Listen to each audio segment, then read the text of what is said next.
I am so excited for this episode today. I actually think I started thinking about this interview about 3 years ago.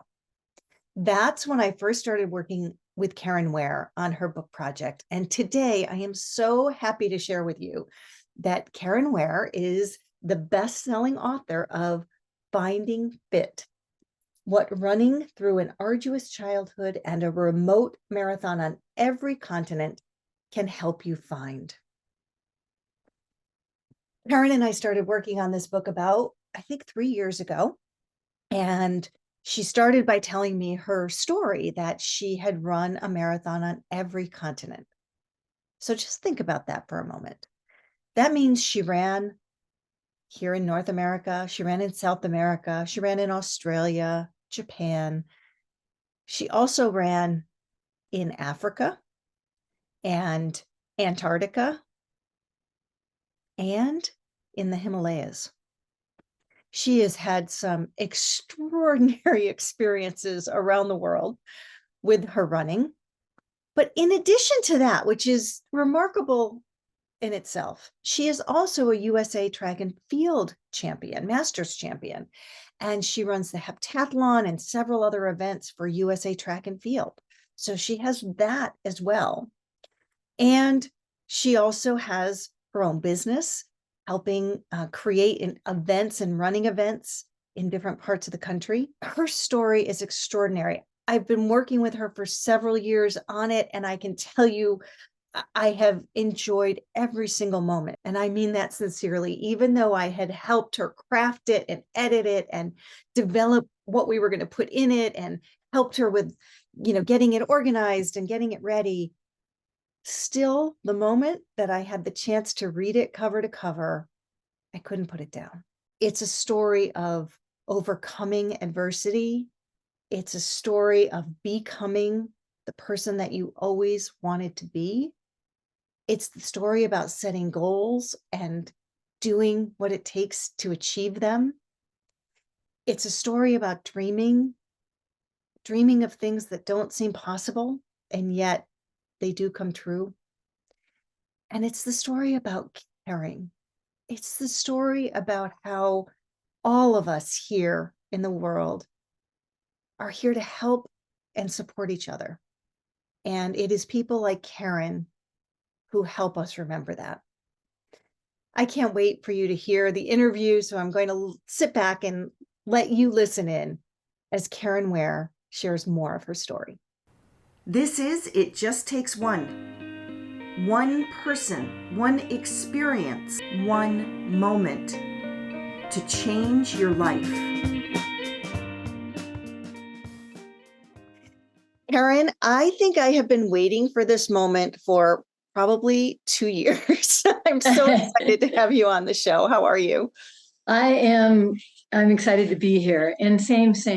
In lots of ways, I'm excited to have met you all those years ago in the process of writing this book, because I've been writing the stories of my life in my heart, in my head, with my mom's talent and her voice, and how to collaborate all these life stories in this life journey is daunting for someone that doesn't even know. So you're amazing. Thank you. Well, it's been a wonderful collaboration, the two of us. We've been working on your book for a couple of years, and I am literally holding it in my hand. I think you have a copy there that you're holding in your hand as well. We've gotten to the finish line, which is phenomenal, absolutely phenomenal. I can't wait to dive in, not just to the book, but to your story, because I'm looking forward to letting people learn a little bit more about you and this amazing life that you're leading. And finding your fit. Let's start right there, actually. Finding Fit.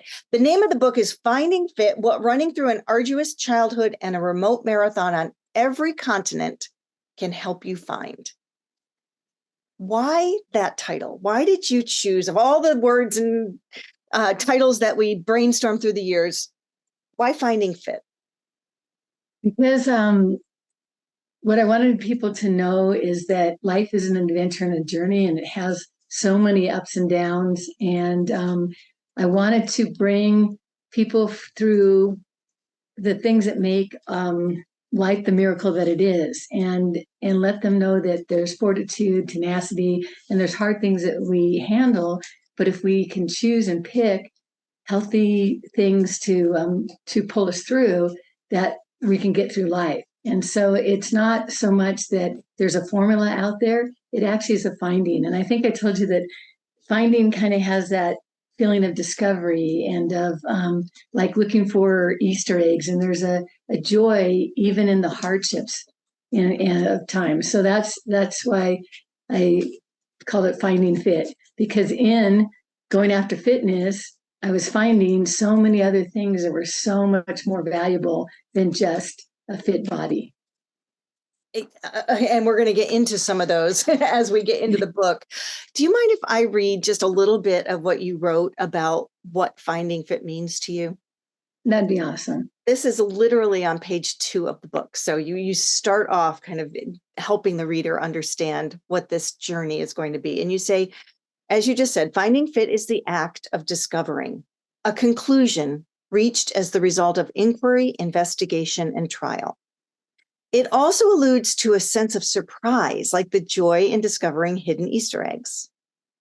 Even the hard stuff in life is worth discovering, because finding it means it is no longer lost, buried in a lack of understanding that muddies life. Lost means unable to find one's way, not knowing one's whereabouts. You will find me lost in many ways in this book, but you will also discover that I find a path that goes somewhere. It comes from within. We can rescue our own lives. Finding fit is the meaning of sculpting new narratives that provide a sense of coherence around everything sad and wonderful in our lives.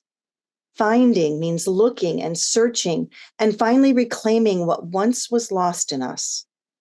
Finding we fit by finding how to be fit is a formula for an energized and rewarding direction. Purposing our lives to be up and running is the healthiest way to live. Not down, but up. Not lost, but found. Not broken, but running. Working properly and in shape, putting all those puzzle pieces together to know you fit perfectly. This is when we are at our healthiest best, and the journey is quite worth it. Finding fit is that kind of journey. It says it all. Thank you. I've been told that I'm a woman that can say 10,000 words, but I can write, 100 or 1,000 and really put it into a story form. And so what I hope in this book is that, people will resonate with each chapter, each story, because they're a life situation in among itself. And it's the kind of book that I like to read, where it's real. It's a real thing that, someone lived through, and gives me real perspective, and I can put it on the shelf and read it, in the evening, and then pick up the next chapter. And I wrote it in a way that I love to read books. Yeah, it really is. It covers so many different arenas. And let's start at the surface level, and then we're going to dive deeper into where this book goes. Because on the surface, when you're looking at it and you're hearing Finding Fit and you're seeing a runner, this book is about running. There is this running component. You are a USA National Masters champion runner and got your gear on as well. And you've run a marathon on 7 continents, which I want to hear more about too, and we want to share with the readers. But tell us about running. When did you even begin running? And how has running become such an important component in your life? And the reason I think I took so many of those first chapters through childhood is because that's where we, gear into who we are and why we are, and all those components to us. And they had an announcement at school that there was going to be a jogathon. And the PTA committee of parents were all excited, and they're on a stage, and they were holding up this big, super duper oversized sugar daddy. And they said, whatever student here at the school runs the most laps will win the sugar daddy prize. And I don't know why it captivated me. I was a very shy and struggling, child. But I thought, I can do this. And even as shy as I was, I went door to door to door, and I picked a different route home in every direction that I could get home in the month that preceding before the jogathon, knocked on doors, and then didn't take it personally if they said no. But I thought, if I do enough of them, and what did that teach me? It taught me to interact with people. It taught me the basis for entrepreneurship.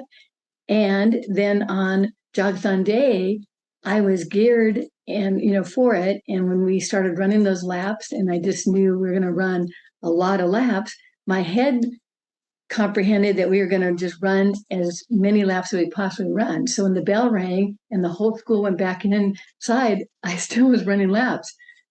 And when they came back out for recess, Caren was still running laps. And when they went back in and came back for lunch, I was still running laps, because my head said it's whoever runs the most laps at the end of the school day. And in that lunch break, all the kids started running with me, and they're congratulating me and they're cheering me on. And it's the same concept that we get to create in full marathons and any arduous endeavor that we do, that we put ourselves forward. And I became a different person in the eyes of those kids. I became the runner chick, the running girl. Okay, Caren can run. And it gave me a sense of purpose, but it was more than the running. It was what it taught me inside to just keep on going. So that was my first running experience. And I love how you tied in, even as you're telling the story of the seeds that got planted that bloomed later in your life, like being able to interact with people, not taking it personally when they said no, learning how to, be an entrepreneur and that go get them, take it to the end, do the best you can and keep going kinds of attitudes, which came out in the story of running, but actually bloomed in so many other ways in your life. Absolutely. So you took running, you kept running, you literally ran in so many different directions. And at one point, you made a decision that you were going to start running marathons. Tell us about why the marathon became a goal, and then how that actually progressed into doing a marathon on every continent. So there's some choice chapters in the middle of the book called The Belmont Boys and The Miracle Brewing. And I ended up making running my career. And so I ended up developing software and all of the equipment and everything we need to put on running races, so that when people arrived, there's a database, and they had bibs and they were attached to them. And when they ran through the finish line, I could give them their stats. And I recognized at one of the races, a skinny little small boy in worn out shoes came out of the bushes and jumped into the race and came in second overall. And then as I tried to go see who he was, he died behind the bushes, and another boy came out in the same worn out shoes and ran the 10K. And you'll have to just read the most incredible, endearing story about the Belmont Boys. But because they were newcomers here in the United States, struggling to make their way, I worked with them and got them into college and got them student visas. But the day they graduated, they went back to having to deal with, papers and stuff. And I said, you know what I'm going to do? I'm going to travel the world on your behalf, in your stead, for my experiences to be your experiences, and share with you that there's other cultures all over the world. There's Aborigines in the outback, and there's Quechuas in the Andes Mountains, and there's these porters that live for the job to be able to carry all that weight up to the top of Kilimanjaro in Africa. And it just evolved into not a pursuit of going after marathons, but a pursuit of going after cultures. And so I made a commitment to them. I'm going to run as remote as I can on every continent, including Antarctica. And then people said, so what culture are you going to do in Antarctica? Penguins, whales? There is a set of Russians that have to crew those ships and be on those boats for 9 months out of the years of their life, and they are a culture in themselves. And so you're going to read about Sergei number 9. You're going to read about not running per se. You're going to get that. And hopefully what you're going to get out of it is just a blooming desire to get out there and put one foot in front of the other and make an adventure out of your life. And you don't have to be a competitive, athletic, top end runner. Everybody out there has something that their body can do, and motion just gets emotion going. It gets all kinds of things, going. So that's the gist of, and my hope in this book is that those stories just spellbound you, pull you along, and then give you the confidence that every single one of us is a champion of our own lives. Yeah. And as you're listening, I'm glad, Caren, that you said that. As you're listening out there, we start off talking about running. And I can imagine that there are some listeners that are saying, but I'm not, I don't run, I can't run, whatever. And I want you to start hearing that it was a door that opened to so many other things. And Caren, what you just described there is how it gave you a way to share your heart. One of the things I've learned about you in the time we've worked together is this incredible giving spirit that you have, and the way that you thrive when you are able to help somebody. And it started perhaps with the Belmont boys, and you'll read the incredible journey that those boys had because they had the opportunity to work with Caren, and Caren, the incredible experience you had by being with them. But you're also going to read about the Russians that she met on the ship to Antarctica, and Caren also about the Aborigines in Australia, and about the people in Nepal, and the people at Kilimanjaro in Africa. Can you tell a little bit more about some of those relationships that you've built and how you've been able to give to them? I think too, the incredulous thing that happens when you put yourself out there, there's so much for you to learn and to connect with other people in other places. And in all this running around, you'll hear that I ran in Japan to be my Asian continent marathon. And there's a reason why that didn't count. You're going to have to go see why it didn't count. And I started researching on the computer, how am I going to rectify that Asian marathon didn't count? And way tucked away, way up as high as Everest Base Camp is, was a little email that says Everest Marathon. I go, you got to be kidding me. When I was that little girl running all those laps, I also, my mom got a door-to-door salesman and bought encyclopedias back then in the day.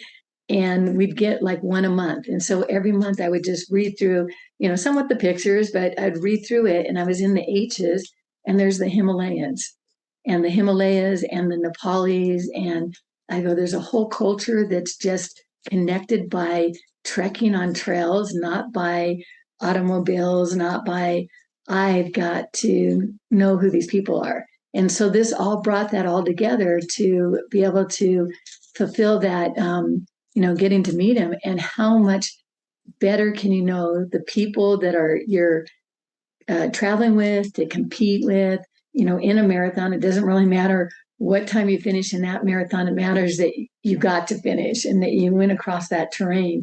But it's more about the people that you get to meet along the way.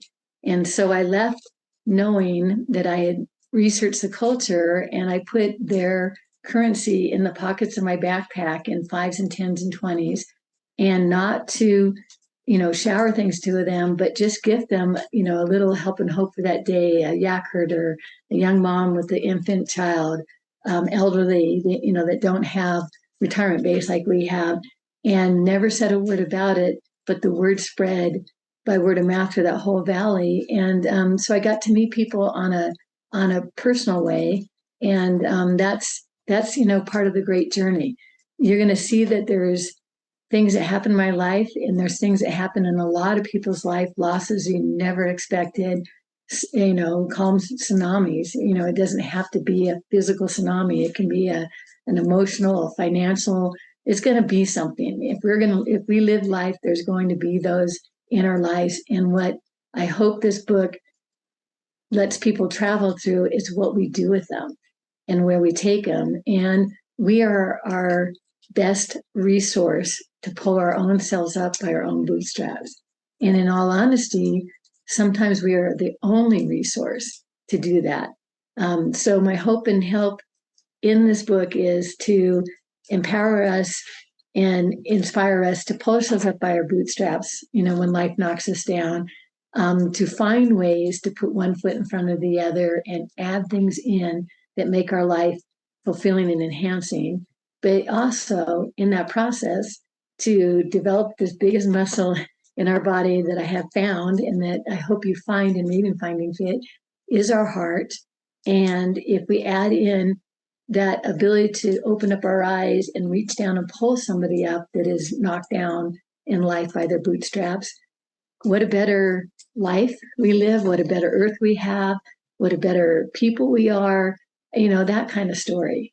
Help and hope. And it doesn't have to be anything major. It's one step, one person at a time. Yeah, so beautiful. And listeners, you'll read so many stories of these encounters that you have, Caren, with people in different cultures, and more than one way that you help them, and that contribution. And I think it is inspiring for all of us to think about, what can we do? What can we do in our community? What can we do in our family? What can we do in our day-to-day that makes a difference? And like you said, one small thing for one person is all it takes, and keep putting it in front of the other. You also alluded to the next layer, which I want to get to, which is the book is actually laid out. The front of the book is, for the most part, your personal story. And then there's a moment where it starts to shift, and then you start to hear about the marathons and the running and how these interactions with the other cultures happen. But you started to talk a little bit about the front part of the book, the deeper story, because running not only became a door open to helping other people and to meeting other people in other cultures and bringing gifts of yourself and your heart to others, but it was also a way to run away from some of the challenges that you had in your childhood. So share a little bit with the readers about the type of arduous childhood that you experienced and how running became a way to handle what you were experiencing. I think I see this also, and that's why I'm so passionate about it. And I offer Caren Ware events, and I put on running races so that there is a sense of, if there's not a sense of community in their family or their home or their town, you can make a sense of community in yourself in sports. And I found that sports has a lot to offer in building personal character. And no matter what you're dealing with, because of experience in sports, I can handle that. I can push myself through that. I can find a way to get myself to the finish line. I can resolve that. So I use sports to be the what do you call it in a sailboat, the catalyst that I used running to help balance out other parts of my life that were sinking and help pull me up so that we're balanced out in life, and to actually prove to myself that resilience counts, tenacity and fortitude can move you forward even through the hardest times. And I had an incredible mom that also had to live through an incredible life, and I wanted to give her voice in a story.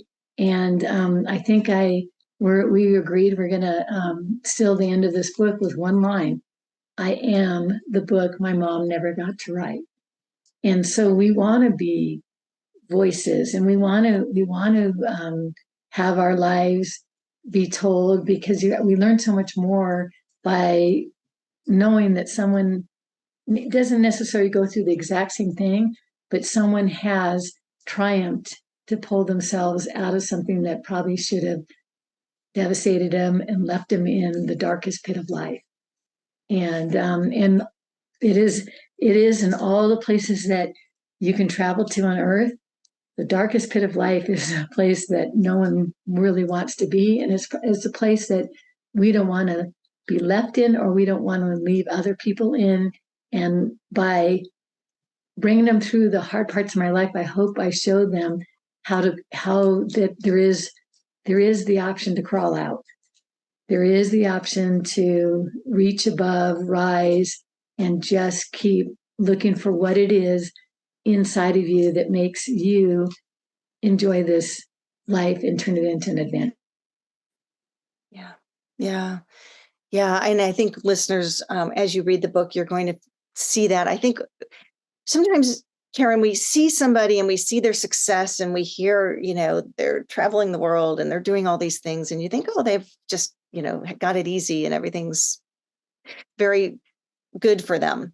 And so I love when an author takes the opportunity to really share the authenticity, and to be vulnerable. Thank you. It's a hard thing to write. It's so hard to write about it. It's what connects the reader, right? It's what the reader will read and say, oh, I may not have experienced that exact same thing, but I see the challenges she faced that are parallel to the challenges I face. And I see some of the ways that she found her way to. So you're going to see me in this book go through a very unexpected and very devastating divorce. My family, you're going to find in there that my own family meant the world to me. So to lose it was up there with the grief and loss of losing, a loved one. It had a devastating, effect, and it left me, out in you'll read a chapter called "In the Middle of Nowhere," and that whole process. I thought rather than hide that, I need to show people what that is really like, and how to get to the other sides of our lives. So that's in there, that's and I wrote a chapter that I think will really. I use an allegory of a very famous and incredible climb and summit experience that went awry, and that's what divorce felt like. And it's a chapter called "Touching the Void." And it's exactly what I just opened to. So you must be reading my mind. It is one of my very favorite chapters in the book. It's one of my very favorite writings that I've read, this particular chapter. And you said that when I sent you the chapter. Yeah. And the integration of how you paralleled it with that movie was really profound. And very real. And the situation that they got into was very real. And I wanted people to feel the intensity and the loss and the dire situation. And it's a survival situation. So many things that get, pull us off our feet. We need to not discredit that they're not, as big as putting our lives on the line, because they're happening to us. Yeah, absolutely. Let me read just a couple of paragraphs here of what happened in that chapter, just to kind of tie together what you're saying. It says, what does it feel like to have everything you own burned and to be given up on before you really died? The level for needed forgiveness in this real story is acute. This is also true of divorce. It took years for the climbers to reconcile, and more years, almost a decade, for my divorce to even find tiny finger holds and foot placements of forgiveness. I did not realize my journey from divorce to completing the 7-continent marathons would be equivalent to a crawl across a glacier with the injuries I was dragging with me.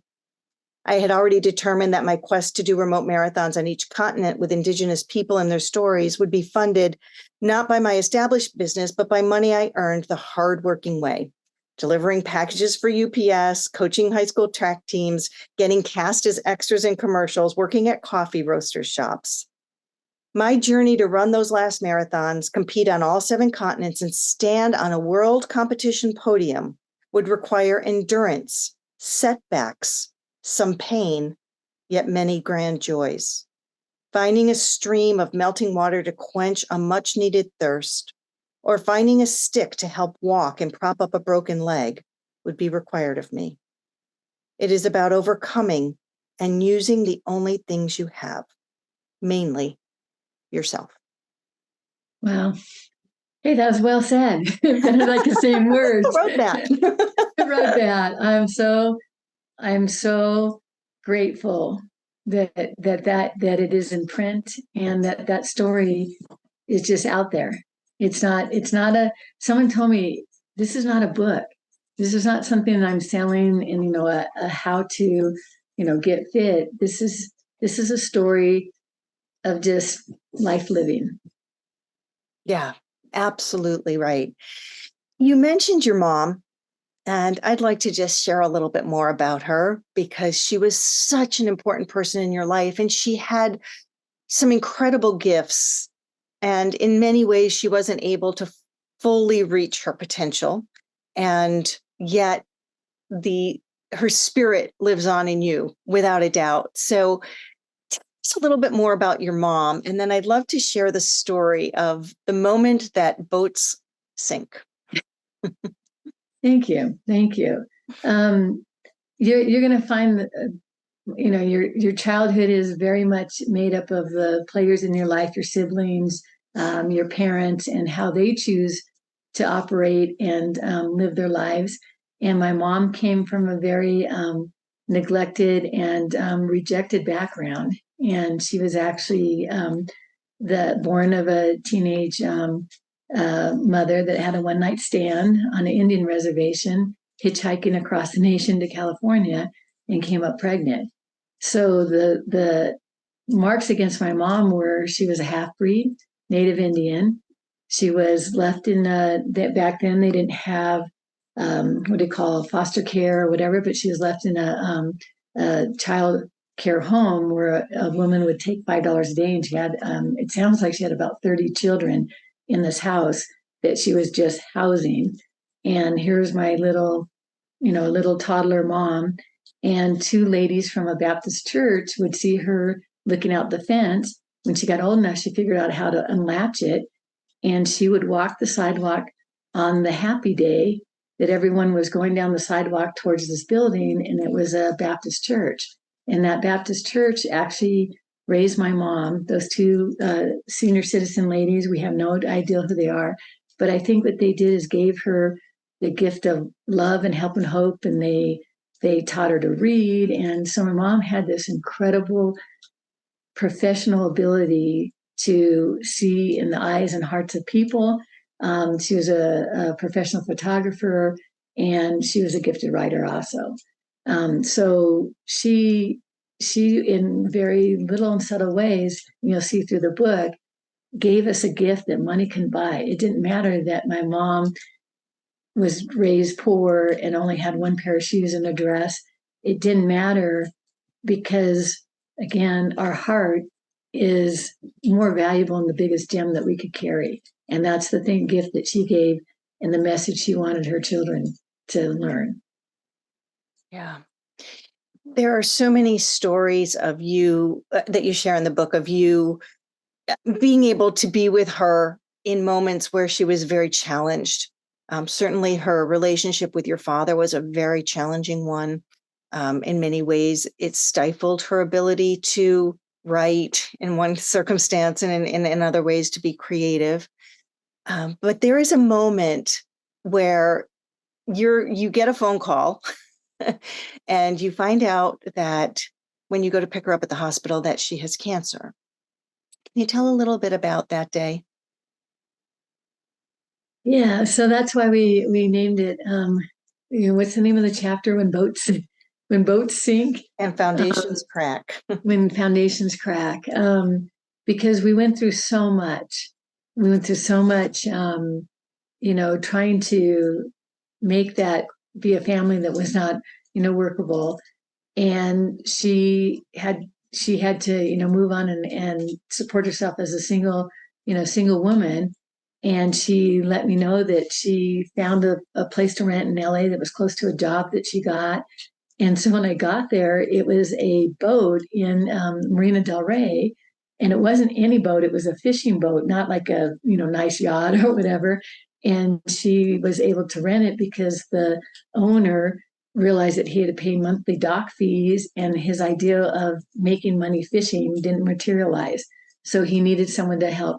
So she put all her earthly belongings that she would need to work this professional photography job for this company that she was doing, and commuted from Marina Del Rey to downtown LA, where she worked. She never let us know that she was in the hospital. When I went there to pick her up, I went into John Wayne. I went into the regular hospital, St. John's, and they said, "Oh, I'm sorry, she's not here. She's across the way." And I'm walking across the way, and it says John Wayne Cancer Institute. And I went, "Oh man, they must be over full here," because they took her. I thought she was just having a standard hysterectomy. And so when I went to pick her up, the nurse said, "Oh no, your mom has stage 4 cancer." And so that was life shock in itself. It was a big rainy week that she was there, and so I had to drive her back. And so we drive to Marina Del Rey, and I open the gate, and I'm helping her, feeble body, and we're going along, and she stops at this empty slot where all the other boats are all what do you call them, anchored in, and she looks around and she sits down on the side and starts dabbling her feet, and she pats and has me sit down next to her, and I go, "What are we doing?" She goes, "This is my boat." And I go, "Where?" And I see the ropes go down, and we both look over. And the week that she was in the hospital, the boat sank with everything she owned, that was valuable in it. And so you have to read the book and find the response my mom had to that situation in life, and what that taught me, sitting there dangling my feet with my mom reaching over and squeezing my hand, and us looking down at every earthly thing that she owned that was valuable on the bottom of the ocean. And the giggling, and how she Yes. started giggling.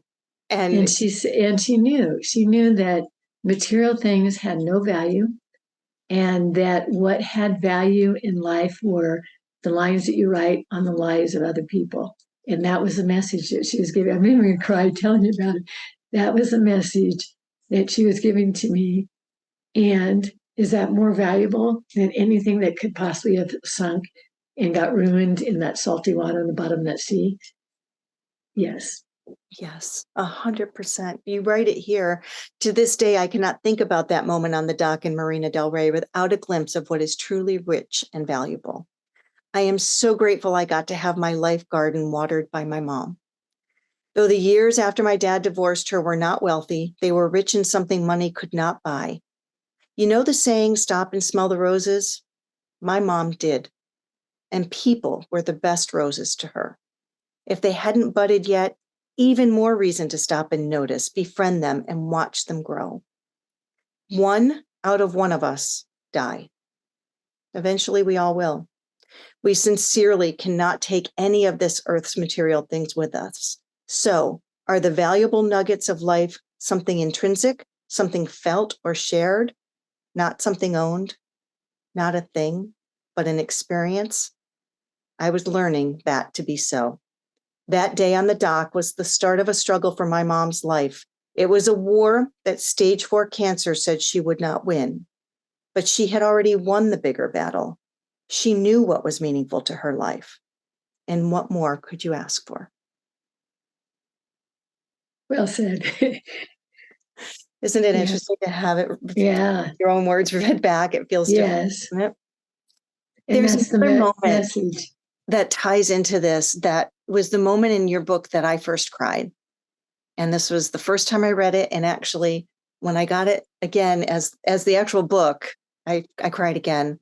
And it goes right to this point, because there was the moment when she went to the hospital for the last time. And whoever was with you said, go get whatever you're going to need, go pack your case.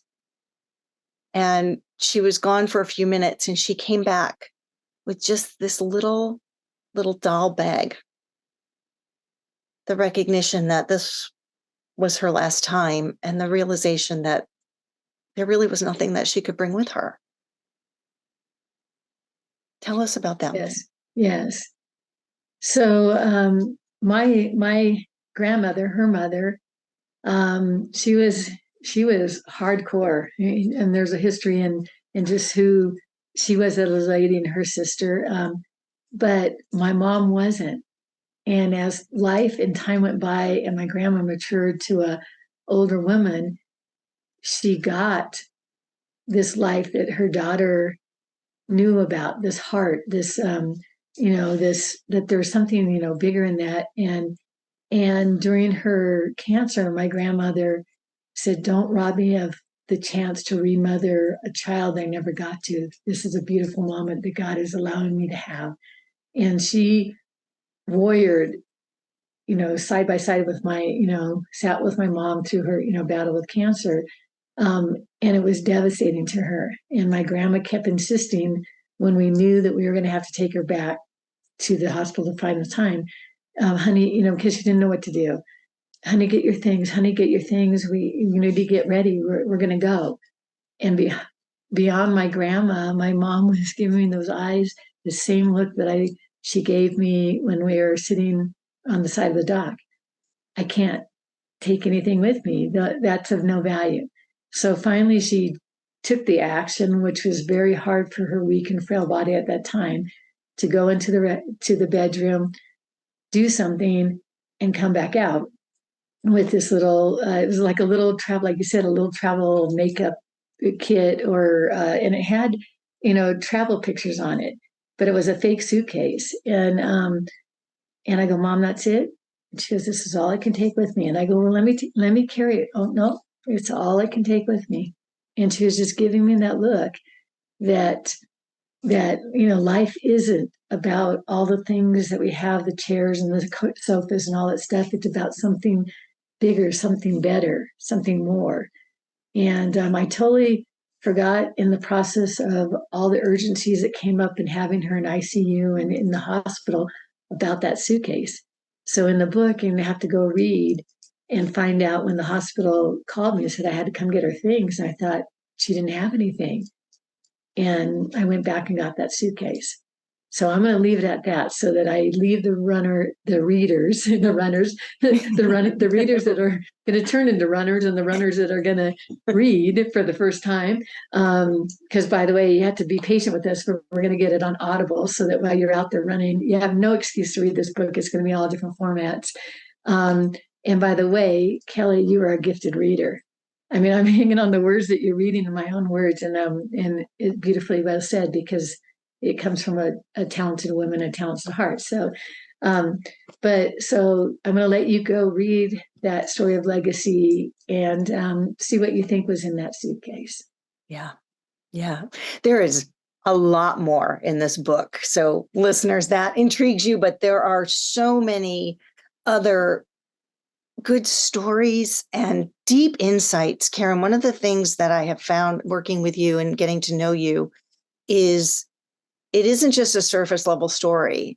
There's this meaning and this deeper purpose under it that you are able to recognize and write about. And so readers, go and get the book, because you're going to learn a lot, you're going to feel a lot, and you're going to take something away from this that it's going to get your life in a different place. It's going to make your life better. So I encourage you to go out and get it. But Caren, tell them what is next. You mentioned the Audible book. What else is ahead for you? So I think I love to write, and I'm so grateful for the voice. And there are books already in the making that's there'll be a sequel to this Finding Fit, because we call it Living Well. I call it Living While Making a Living. Is don't wait until the end of life. You don't know if you're going to get it. Like you'll see that my mom didn't. You need to be doing every day. And so in that process, I just love running into people, running into things, running around the world. There's so many more places. I hit the 7 continents in a remote way, and that only touched the iceberg, because there's Iceland. So what's next is I'm going to keep on running. I'm going to run right out of this life, everybody. And I'm going to run into, small remote races in different places. There's so many more stories that couldn't fit in this book. And the book is actually, you're going to get it and go, "Well, this is intimidating. It's long." I haven't had anyone yet say, I got tired of the book and I never finished it. I had everyone say I could hardly wait till I finish it. But I also have people saying, I'm digesting it slowly. I don't want the book to end. I feel like I'm reading through a great movie, because a great movie has all the things and emotions and things that we have in life. And that's what I tried to put into the book. So that's exciting for me. And I have a self-help book that's coming out called Snared, Trapped by My Own Ignorance, What Happens to Kind of People. Because there's situations that no matter how much I pump up my life and how much I go and put enhancements in it and I sum it, if I have things that are entangle me or things that need to be learned from and that are things that are pulling life down, I need to take a good hard look at those also. So that's going to be really, really a good thing for me to get that out for an audience that is looking for that kind of material. And I have so many people tap me on the shoulder. How can I jump on this adventure? And so where I'm going to open Where in the World Adventures, and I'm going to keep continually going back because I found the needs that I've run into around the world. I want other people to be able to experience that one. And I want to give the people fishing poles and teach them to fish rather than just feed them fish, if that makes sense. So it's been an amazing journey, and that's going to be continuing in the stories that I sent a couple of the beautiful Nepali women to beauty school, and I don't even know anything about hair, as you could probably see. I think I like to run because then I can just look all natural. But just to beautify them inside and out and give them an industry. And we opened Take Care Salon in a little village in the middle of the Himalayas called Sotan.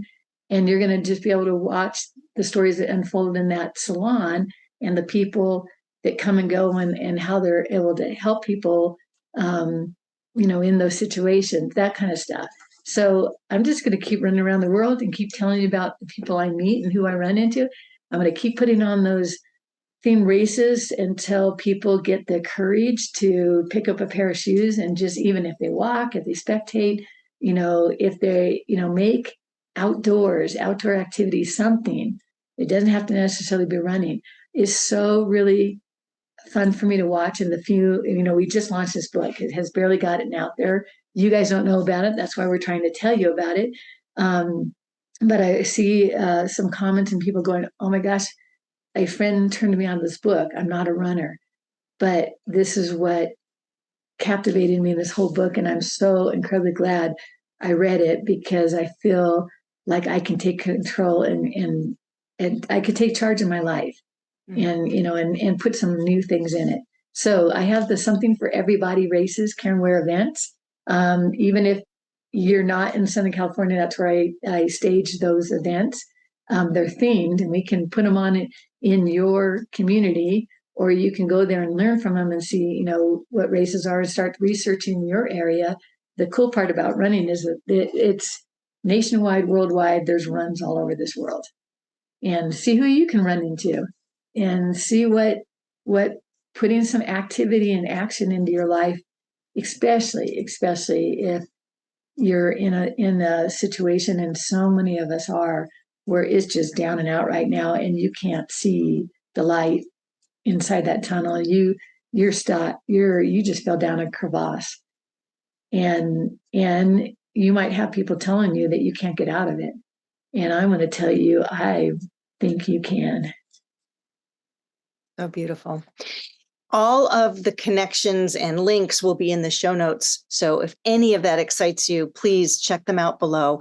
Also, Caren, you are available if people are interested in having speakers or having you come to a race. You're available for that too, correct? Absolutely. And I have, because I have it kind of going in three directions. I have CarenWareEvents.com, and I am Caren with the C on purpose. My mom wanted me to have the word care in my name. And what she also knew it would do is I would have to correct everyone on the spelling, and I would have to look people in the eye. And I was a shy kid. I had the hardest time. I'm Caren with the C. And now I'm Caren with the C. So just remember Care, Where, it rhymes. And if you Google that, there's a YouTube channel. And I found a lot of people just like to go watch. If you want to watch some of the, as I ran these continent marathons, we just started getting into being able to do, video on our phones and all that stuff. So just go in there and watch my story and see what it was like to be in Africa with the porters going up Kilimanjaro, Wada Wada, in action. So, or I would say definitely watch the one on Patagonia. That was yes, with the wind. Yes, and you'll see why wind was such an issue for me. It would take my breath away. It would cause panic attacks and athlete asthma. So that was such a win for me to be in the wind and say, I got this. I know how to push that panic and fear out of my life now. What a win that was. And that's why I end this book with that the finding or found that there was a lot found in the windswept reaches of that beautiful Patagonia. There's a world out there, you guys, and we want to go explore it. And there's going to be Caren out there helping you get to it. Caren, I'm wondering if you would close us out by turning to page 440 of your book. You give them to the reader, to the listener today, just a few thoughts on what you'd like for them, what you wish for them. And I'm wondering if you could share those final 5 or 6 sentences there on page 440. Yeah, I end the book, and then we're going to put an ending line in it to it. But may my journey help you summit yours. May you climb your mountains with confidence. May you build bridges with people, places, and yourself to make the climb for you easier, but for them also. May you share your heart openly with everyone you meet, and may you find you fit perfectly. Love it. Absolutely love it. Caren, it's been such a pleasure. So much more to come. Thank you for today. Thank you for putting out this book. Thank you for everything you're sharing with everyone in the world. And readers, please follow her and keep following what she's doing. Great things. And then I end this with a sincere thank you to Scriptor Publishing, to you, Kelli, personally, for all the bits and pieces. It is a climb itself just to get a book out. It's not easy. It's daunting. And there were so many times where I said, Kelli, I don't think how is this going to come together? I don't think it's going to get done. And you were the person for me that grabbed me by the bootstraps and said, here's the next level, sit on this ledge for a while, look around, get your bearings, and then turn around and keep climbing. And that's what I hope this book does for all of you. Share it with us. Share with us. I just hope that my putting it out there in the world, that this takes legs and it starts running itself around the world, and it runs into you and into your heart, and then we just all, pay it forward. Pay it forward. Thank you so much, Caren. Okay, we'll be in touch very soon. Okay. Take care.